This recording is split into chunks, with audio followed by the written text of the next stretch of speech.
Bismillahirrahmanirrahim. Assalamualaikum warahmatullahi wabarakatuh. Coba saya mau memberikan review tentang buku Menembus Batas Alam Gaib. Pertama, ketika orang melihat sebuah judul ini judul yang sebenarnya judul spektakuler.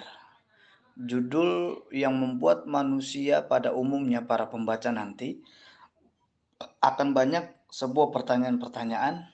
Judul Menembus Batas Alam Gaib di sini memberikan sebuah kesan kepada para penbaca bahwasanya pembaca ini diajak untuk berpikir keras. Mampukah kita menembus batas alam gaib? Karena ketika melihat judul ini, kita teringat semua akan firman Allah di dalam surah Ar-Rahman ayat 33 sampai Allah bahasakan ya ma'syarul jinni wal ins. Ini stata'tum an tanfudhu min aqtaris samawati wal ardi fanfudhu la tanfudun illa bisultan.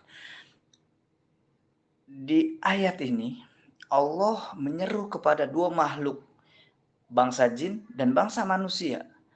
Allah tantang bangsa jin dan Allah tantang bangsa manusia untuk menembus batas langit. Mampu nggak?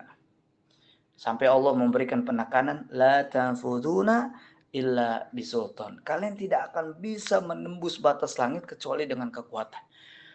Pun ketika melihat judul ini, orang juga diajak berpikir keras. Ya, pembaca ini diajak berpikir keras tentang sebuah pertanyaan-pertanyaan yang mendasar. Sebenarnya di dalam buku ini tentang apa sih? Kok sampai diajak untuk menembus batas alam gaib? Nah, illa bisultan, kecuali dengan kekuatan. Nah, kecuali dengan kisah-kisah yang akan ditampilkan di dalam buku ini. Ini luar biasa. Ya, dengan warna covernya ini memberikan kesan tersendiri bagi para pembaca. Oke, masuk di dalam lembaran demi lembaran, masuk dalam cerita demi cerita. Saya melihat di dalam lembaran ini, dari setiap lembaran kita lihat dalam muqaddimah sang penulis bagaimana ada sebuah kesaksian-kesaksian di dalam sebuah cerita. Penulis mampu mengajak para pembaca untuk hanyut dalam sebuah cerita. Makanya ada sebuah alasan tersendiri bagi penulis menggunakan kalimat ngepop.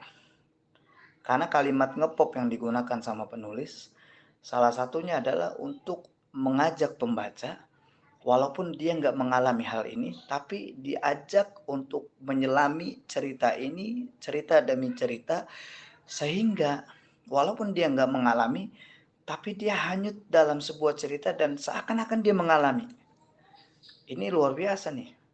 Amat sangat jarang menemukan sosok penulis yang bisa membawa pembaca untuk hanyut dalam sebuah cerita.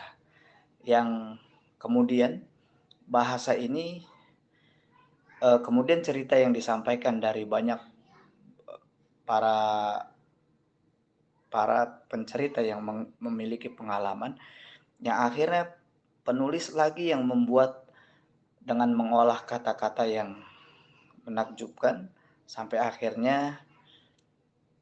akhirnya umat tanpa disadari terobati, bahkan buku ini menjadi sebuah solusi akan masalah umat yang saat ini sedang dihadapi, yakni tentang krisis akidah. Saya ingin menggarisbawahi tentang krisis akidah. Banyak orang saat ini, banyak umat Islam pada umumnya terjebak di dalam kesyirikan. Bahkan mereka nggak tahu apa itu syirik, apa itu tauhid. Tapi di dalam buku ini umat diajak agar melepaskan diri dari kesyirikan. Umat diajak agar dia lepas dari krisis yang dihadapi selama ini, yakni krisis akidah. Karena krisis akidah ini adalah krisis yang sangat berbahaya.